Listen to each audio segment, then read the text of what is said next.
The wind was a blade, whittling away at the last of her resolve. Each gust stole breath, scattered the flimsy remnants of the white lace that had once been a wedding gown, now ripped and stained, clinging to her like a shroud. Snow, driven hard and horizontal, stung her face, blinded her eyes already blurred with tears she no longer felt. She stumbled, one foot catching on an unseen root beneath the mounting drifts, and fell, a marionette whose strings had been brutally severed. There was no strength left to rise, only a hollow ache where purpose had been. The cold, a seductive numbness, began to creep from her extremities inward, a false promise of peace. She thought of the heavy, stern face of the man she was supposed to marry, the stifling opulence of a life she had run from, and then, nothing but the biting snow and the scream of the wind, which slowly faded into a vast, encompassing silence. This, then, was the end of her desperate flight. A frozen effigy in a land that cared nothing for her plight. The white of her ruined dress was nearly indistinguishable from the deepening snow that began to cover her, a final, indifferent blanket. She closed her eyes, a sigh of frosted air escaping her lips, the last small protest against the inevitable. Mata found her by the scant light of a waning moon, filtered through the swirling snow. He'd been tracking a lean wolf, its prints nearly erased by the blizzard, when a patch of unnatural white against the dark shadow of a fallen pine caught his eye. Not snowdrift, not entirely. He approached with the caution of a man who lived by listening to the whispers of the land. His hand, gloved in thick fur, brushed away the fresh powder. A woman. Her face, marble pale, was framed by dark hair plastered with ice. The fabric clutched in her frozen hand was fine, alien to this harsh wilderness. He saw the faint, almost imperceptible flutter of her eyelashes, the shallowest lift of her chest. Life clung to her by a thread as tenuous as a spider's silk in winter. He knelt, his expression unreadable, assessing the situation with the grim pragmatism of survival. She was far from any settlement, dressed for a world away from this one, clearly in profound distress even before the elements claimed her. There were no questions in his mind of who she was or why she was here, there was only the immediate, brutal calculus of life or death. He lifted her with surprising gentleness for a man of his formidable build. Her body was terrifyingly light, her head lolling against his shoulder. The scent of fear and expensive, faded perfume clung to her, a strange counterpoint to the clean, sharp smell of pine and snow. He adjusted her weight, turned his back to the worst of the wind, and began the arduous trek towards the distant, faint glow of his solitary lodge, a small ember of life in the vast, frozen darkness. He did not speak. There was nothing to say that the howling wind and the woman's ragged, near-silent breaths weren't already screaming. The air inside Mata's lodge was thick with the smell of wood smoke, dried herbs, and cooked meat, a stark contrast to the sterile bite of the blizzard outside. He laid her gently on a pile of furs near the central fire pit, the flames casting flickering shadows across her still, pale face. Her breathing was shallow, a mere whisper in the quiet of the lodge. He worked with an economy of motion born of long solitude. First, he carefully cut away the frozen, tattered remnants of the white dress, the fabric stiff and unyielding. Beneath it, her skin was chilled, her limbs unresponsive. He covered her with heavy bison robes, tucking them around her, trying to preserve the faint spark of life he'd found. He then brewed a thin, hot broth, fragrant with wild roots he kept dried for such bitter winters. Hours passed. The storm raged outside, a relentless assault, but within the sturdy walls of the lodge, a fragile peace held.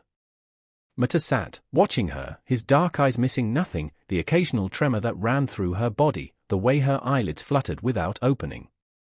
He was a man of patience, accustomed to the slow turn of seasons, the careful stalking of game. He would wait for her to return from whatever edge she teetered on. When she finally stirred, a low moan escaping her lips, her eyes flickered open, unfocused, filled with a terror that seemed to look past him, into some private hell. He did not move, did not speak, letting her gaze slowly adjust to the dim light, to the unfamiliar surroundings. The fear remained, a wild, cornered thing in her eyes. He merely held out a small wooden bowl of the warm broth, an offering. She flinched, her eyes darting towards the lodge entrance as if expecting pursuit. He kept his hand steady. Hunger, or perhaps the simple human need for warmth, eventually made her reach, her fingers trembling as she took the bowl. He watched her sip, the liquid seeming to bring a sliver of awareness back to her gaze. She looked at him then, truly looked, and he saw the question there, the raw fear. He offered no answers, only the shelter of his fire, the quiet strength of his presence. Her name, her story, they were burdens for another time, if such a time ever came. For now, survival was the only language spoken between them. Days bled into one another, marked only by the subtle shifts in light filtering through the smoke hole of the teepee and Muta's quiet routines. He would leave before dawn, a silent shadow slipping into the grey world, and return with game, or wood, or news of the weather written on his face. The woman, she remained mostly cocooned in the furs, her strength returning with glacial slowness. The terror in her eyes had receded, replaced by a watchful, fragile stillness. She ate what he provided, roasted rabbit, boiled roots, more of the nourishing broth, her appetite a small, flickering candle. She observed him constantly, his movements, the way he tended the fire, the set of his jaw. He was a landscape in himself, weathered and formidable, yet there was a deep quietude about him that was not threatening, merely complete. He rarely spoke, and when he did, it was brief, practical. Eat rest words like stones, solid and essential. He never asked her name, nor did he offer his own. Her past was a locked room, he did not knock. One morning, she awoke to find a small, crudely carved wooden bird placed beside her sleeping furs. Its lines were simple, yet it captured the essence of a snow bunting, wings tucked as if for landing. She picked it up, her fingers tracing its smooth, imperfect form. It was an offering without expectation, a silent acknowledgement of her presence, perhaps even her endurance. She clutched it, a small point of warmth in the vastness of her desolation. The ruined wedding dress, he had bundled it and placed it out of sight, high in the eaves of the lodge. In its place, he had left a simple tunic and leggings of soft deerskin, much worn but clean. She put them on when she was alone, the unfamiliar feel of the supple leather against her skin a tangible sign of her changed reality. The lace and silk were gone, a life shed like a skin. She was adrift, but for the first time since fleeing, the anchor of immediate terror had lifted, leaving behind a profound, aching weariness, and a flicker of something else, a nascent curiosity about the silent man who had pulled her from the snow. He was a mystery, his motives unreadable, but his actions spoke of a fundamental, unadorned decency. One afternoon, while Muta was away, an older woman from his camp, his mother's sister, arrived. Her name was Chogan, meaning blackbird, and her eyes, sharp and knowing, took in the scene within the lodge, the young woman, pale but recovering, the borrowed clothes, the way Matu's few possessions seemed to have subtly shifted to accommodate another. Chogan spoke to the woman in Lakota, her voice surprisingly gentle, but the words were lost. The younger woman simply stared, clutching the wooden bird. Chogan then busied herself, adding wood to the fire, checking the water skin. When Muta returned, carrying a brace of rabbits, he found his aunt there.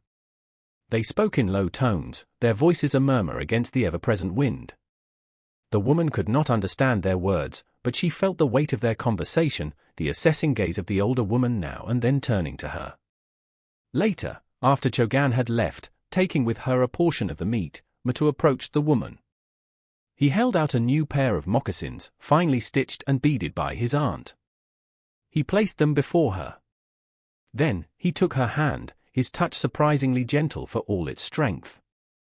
He led her to sit beside him, not too close to the fire, but within its warmth. He said nothing of Chogan's visit, nothing of their conversation. Instead, he took a strip of dried meat, broke it in two, and handed her a piece. He ate his own slowly. In the silence of the lodge, with the wind keening outside, this simple act of sharing felt profound, almost ceremonial. He then touched his chest, and spoke a single word, Muta. He waited. She looked at him, her eyes wide, understanding dawning. He was giving her his name. He then gestured to her, a questioning look.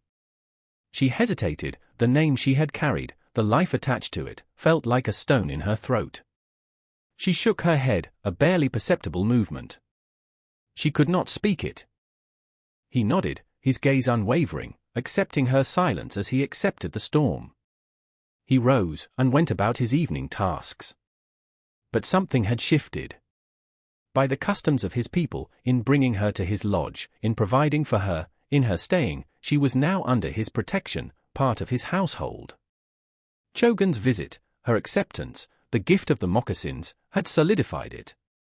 Without a word spoken of vows or unions as her old world knew them, without him ever asking her name, she was, in the eyes of his small, isolated band, his woman, bound to him by rescue and unspoken accord. The realization of her new, undefined status settled upon her slowly, not as a shock, but as a gradual dawning, like the weak winter sun climbing the sky. Mutu treated her no differently, his routine unaltered, his silence still a vast, enveloping presence. Yet, there was a subtle shift in the air, a sense of permanence she hadn't felt before. The moccasins Chogun had made fit perfectly, as if her feet had been measured in her sleep. She began to move about the lodge more, her strength returning. She would tidy the sleeping furs, ensure the water skin was full if she could manage its weight, mend small tears in Mutu's hunting shirt with the bone needle and sinew he left out. These were small acts, tentative gestures towards a life she did not understand but was nonetheless living. He would watch her sometimes, his expression unreadable, then nod almost imperceptibly and continue his own work, tanning a hide or sharpening his knife. One evening, the wolves howled closer than usual, their chorus a mournful, hungry sound that made the hairs on her arms stand up. Fear, cold and familiar, pricked at her. Mutu, who had been meticulously cleaning his bow, paused. He listened, his head tilted, for a long moment. Then he met her gaze, his own calm and reassuring.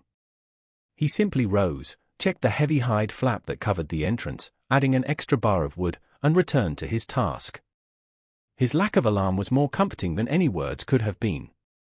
A few days later, while gathering firewood from a small cache Mutu kept near the lodge, she found a single, pristine eagle feather caught in the branches of a deadfall. It was perfect, untouched. She brought it back, holding it out to him. He took it, examined it for a moment, then, instead of tucking it away for fletching arrows, he gently threaded it into her dark hair, which she had begun to braid in a simple plait. His fingers brushed her temple, a fleeting, almost accidental touch, yet it sent a shiver through her that had nothing to do with the cold. He said nothing, but his eyes held a quiet approval. The world outside the lodge remained a threat, a place of snow and predators and the lingering ghost of pursuit, but within its smoky warmth, a fragile seedling of trust was taking root in the frozen ground of her fear. She often found herself staring into the flames of the central fire, the crackling with a hypnotic rhythm that pulled her back into the vortex of memory. The stiff brocade of her mother's gown, the scent of stale perfume and disapproval. Her father's booming voice, laying down edicts like commandments, his plans for her future a cage forged of wealth and social standing. She saw again the face of Mr. Alastair Blackwood, the man chosen for her, his eyes cold and possessive, his touch sending a chill of revulsion through her even in recollection. He was twice her age, a widower of considerable means and influence, a suitable match her parents had declared, deaf to her silent pleas, her growing desperation. The night before the wedding, the enormous white dress had hung in her room like a spectre, a symbol of her impending doom. She remembered the frantic, whispered planning with her younger sister, Clara, the only one who seemed to understand the terror that gripped her. Clara, slipping her a small pouch of coins, a hastily drawn map of the route west towards the territories, towards a freedom that had seemed impossibly distant. "Go, Eliza," Clara had urged, tears in her own eyes. "Don't let them break you, Eliza." The name felt like a phantom limb, an ache for a self that was dissolving. The escape had been a blur of fear and adrenaline, the stolen horse, the relentless push westward, shedding layers of her old life with every mile. Then the blizzard, the horse lost, her own strength failing. Now, in this smoky lodge, the contrast was stark. The silence here was not the oppressive silence of disapproval, but the silence of the ancient land, of a man who lived in harmony with it. Mutu's presence, initially a source of apprehension, had become a quiet certainty. He expected nothing from her, demanded nothing. One afternoon, as she sat restitching a seam in one of his leggings, a particularly vivid memory of Blackwood's leering smile caused her to flinch, the needle pricking her finger. A droplet of blood welled. Mutu, who had been observing the sky through the smoke hole, turned his head. He saw the blood, her distressed expression. He came over, knelt beside her, and took her hand. Gently, he pressed his thumb against the tiny wound until the bleeding stopped. Then, he dipped a cloth in cool water and carefully wiped her finger clean. His touch was impersonal, yet profoundly comforting. He met her eyes, a flicker of something unreadable in his, understanding, perhaps. He said nothing, simply returned to his vigil by the fire, leaving her to the quiet rhythm of her mending, the echo of his brief, unexpected tenderness a balm on her frayed nerves. The days grew imperceptibly longer, a subtle promise of change in the frozen air. The woman, Famata never used another name for her, and she had not offered one, found a quiet rhythm in the lodge. She learned to anticipate his needs, fresh water in the skin, kindling laid for the morning fire, his worn moccasins dried and softened if he came in with them damp from melted snow. He, in turn, would leave small offerings, a handful of early spring berries found in a sheltered southern hollow, a particularly smooth stone for warming her hands, the wing of a ptarmigan with its intricate pattern of white and brown. One morning, he returned from his hunt not with game, but with a look of alert stillness she had learned to recognize as a sign of something amiss. He spoke, his voice low, the Lakota words unfamiliar, yet his tone conveyed caution. He gestured towards the south, then made a motion indicating horses, several of them. He did not seem alarmed, merely watchful. He checked his bow, the quiver of arrows, his knife. He then looked at her, a long, steady gaze. He picked up the heavy bison robe she often wrapped around herself and draped it over her shoulders, pulling the hood low over her face. He touched her arm briefly. "Stay," he said, the English word clear and distinct. He then slipped out of the lodge, as silent as smoke. Fear, a cold serpent, uncalled in her stomach. Pursuit? Had they found her, even here, in this remote wilderness? Hours passed. The silence in the lodge pressed in on her, broken only by the crackle of the fire and the frantic beating of her own heart. She strained her ears for any sound, any sign. When Mata finally returned, just as dusk was painting the sky in hues of bruised purple and grey, he was alone. His face was grim, but calm. He carried nothing new, no sign of conflict. He simply came in, added wood to the fire, and Saturday. After a long while, he looked at her. "Men," he said. "They look for someone. They ride on." He paused. "They will not look here." He did not elaborate on how he knew this, or what might have transpired. But the finality in his voice was a reassurance. The immediate threat had passed. Later that evening, as she handed him a bowl of stew, her hand brushed his. This time, she did not pull away. He met her gaze, and for the first time, she thought she saw a flicker of something akin to a smile in his dark eyes. The encounter with the riders, though unseen by her, had been a precipice. Mata had intercepted them miles from the lodge, a lone figure appearing as if from the snow itself, his presence a silent, unyielding challenge. He had spoken to them in their own tongue, his words few but firm. He knew nothing of a woman fitting their description. This was his hunting ground. They were unwelcome. His stoic demeanor, the way his hand rested near the knife at his belt, the sheer authority he projected, had been enough. They were hard men, but they were also wary of antagonizing a Lakota warrior in his own territory without greater cause. They had grumbled, their eyes scanning the unforgiving landscape, and eventually, they had turned their horses south, away from the hidden valley where his lodge lay nestled. He had watched them until they were distant specks, then melted back into the trees, making a wide, cautious circle before returning. He did not tell her these details. He did not speak of the moment he had stood between her past and her precarious present. But she felt the shift, the subtle easing of a tension she hadn't fully realized he carried. In the days that followed, a new quiet settled between them, less about unspoken anxieties and more about shared space, shared survival. One evening, as the fire burned low, casting dancing shadows, he was working on a piece of antler, carving with intricate precision. She watched him, the sureness of his hands. He looked up, met her eyes, and then gestured to the carving. It was a wolf, head thrown back in a silent howl. He held it out to her. She took it, its surface cool and smooth. "We yake," he said softly. Star. He touched the carving, then pointed upwards, towards the smoke hole where a few early stars were beginning to pierce the twilight. Then, he gently touched her forehead. "We yake." It was not a question, but a naming. Star. He had given her a name, drawn from the sky that arched over his land, over her refuge. She felt a warmth spread through her, a feeling so unfamiliar it almost brought tears to her eyes.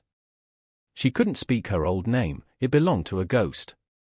But this name, given in the quiet of the firelight, felt like a fragile seed of a new beginning. She touched the wolf carving, then looked at him, a small, hesitant smile gracing her lips for the first time. A true smile. Mata simply nodded, a deep understanding passing between them in the silence. The harshest grip of winter began to loosen. Patches of bare earth appeared on south-facing slopes, and the mournful cry of the wind softened, sometimes carrying the scent of damp soil and the distant promise of green. We yake, as she now thought of herself in the quiet moments, found a new rhythm to her days, a purpose that extended beyond mere survival. She learned to identify edible roots and early spring greens under Matu's patient, often silent, tutelage. He taught her which plants offered healing, which berries were safe. Her hands, once accustomed to fine needlework and the keys of a pianoforte, grew stronger, more capable, a little rougher. She did not mind. There was a satisfaction in useful work, in contributing to their shared existence. She learned to prepare hides, though clumsily at first, scraping away the flesh with a stone tool until her arms ached. Mutta would watch, occasionally offering a minute adjustment to her technique with a gesture or a single, guttural word of guidance. He never criticized, his patience seemingly endless. The memory of Alistair Blackwood still surfaced at times, a cold shadow, but it was fainter now, like a nightmare receding with the dawn. The life she had fled felt like another existence, belonging to someone else. Here, there was a clarity, a stark simplicity that was both demanding and deeply restorative. One afternoon, they sat outside the lodge, the sun a pale but welcome warmth on their faces. Mutta was repairing a snowshoe, his fingers deft and sure. We yake was mending a tear in his winter cloak, the thick hide awkward but yielding to her persistent needle. A flock of geese flew high overhead, their calls echoing in the vast silence, a clear sign of the changing season. She paused in her sewing, watching them, a wistful expression on her face. Mutta followed her gaze. When she looked back at him, he spoke, his voice soft. "They go north. Soon, the grass will be green." He gestured to the valley around them. "This place will live again." There was a quiet promise in his words. He wasn't just talking about the land. He was talking about them, about the life they were forging together in the wilderness, a life born of a blizzard and a desperate flight, now slowly, tentatively, taking root. The fear that had been yake's constant companion for so long had largely subsided, replaced by a quiet watchfulness, an attunement to the subtle shifts in the world around her, and in the man who shared her solitude. She learned the language of his movements, the slight narrowing of his eyes that meant a deer was near, the way he tilted his head when listening to sounds too faint for her ears. He, in turn, seemed to anticipate her needs before she voiced them, a warmer fur when the night chill deepened, a handful of sweet dried berries left where she would find them. The stark, terrifying circumstances of their meeting had forged a bond that transcended words. It was a connection built on shared hardship, mutual reliance, and an unspoken understanding that ran deeper than any vow. The possibility of her past catching up to her still lingered, a distant shadow on the horizon, but it no longer held the same paralyzing terror. She had faced the wilderness, and with Mata's quiet strength beside her, she had survived. She had found a refuge not just from the storm, but from a life that would have suffocated her. One evening, as the first spring peepers began their chorus in the thawing marshland nearby, Mata returned to the lodge with something new. He carried a young willow sapling, its roots carefully bound in damp moss. Without a word, he began to dig a small hole a short distance from the lodge entrance, in a place that caught the morning sun. We yake watched him, curious. When the hole was ready, he gestured for her to come. Together, they placed the sapling into the earth, packing the soil gently around its fragile roots. He then brought water in a skin and poured it carefully around the base. "It will grow," he said, his gaze meeting hers. Like you, there was no grand declaration, no flowery sentiment, only the simple truth of his observation. She was no longer the terrified, broken woman he had found half buried in the snow. She was a woman who had found an unlikely sanctuary and a silent, steadfast protector. The future remained unwritten, a vast, open territory like the land around them. But as she looked at the small, hopeful sapling, then at Mata's stoic, enduring face, a sense of peace, hard-earned and precious, settled over her. Here, in this wild, quiet place, she had found a different kind of life, a different kind of belonging. And for now, that was enough.